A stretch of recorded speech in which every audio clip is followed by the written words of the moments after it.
ఇవాళ విజయవాడలో national quantum valley work shop ఉండబోతోంది. అమరావతిలో క్వాంటమ్ వ్యాలీ ఏర్పాటు చేయబోతోంది ప్రభుత్వం. దేశంలోనే తొలిసారిగా ఐబీఎం, టీసీఎస్, ఎల్ఎన్టీ సహకారంతో ఐటీ పార్క్ ని ప్రారంభించబోతున్నారు. దిగ్గజ ఐటీ కంపెనీలతో ఈ రోజు వర్క్ షాప్ నిర్వహిస్తోంది ప్రభుత్వం. ఇప్పటికే విజయవాడ, అమరావతి చేరుకున్నారు ఐటీ కంపెనీల ప్రతినిధులతో నిన్న రాత్రి చంద్రబాబు డిన్నర్ మీటింగ్ జరిగింది.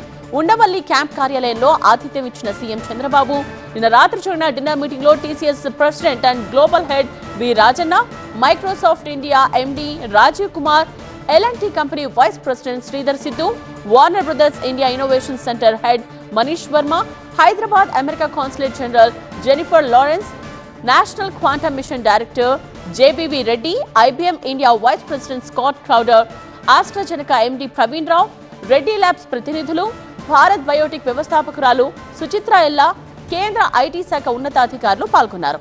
అమరావతిలో ఏర్పాటు చేయబోతున్న క్వాంటమ్ వ్యాలీపై ఐటీ అండ్ మల్టీనేషనల్ కంపెనీల ప్రతినిధులతో చర్చించారు సీఎం. వీళ్ళందరితో ఇవాళ వర్క్ షాప్ నిర్వహించనుంది ప్రభుత్వం.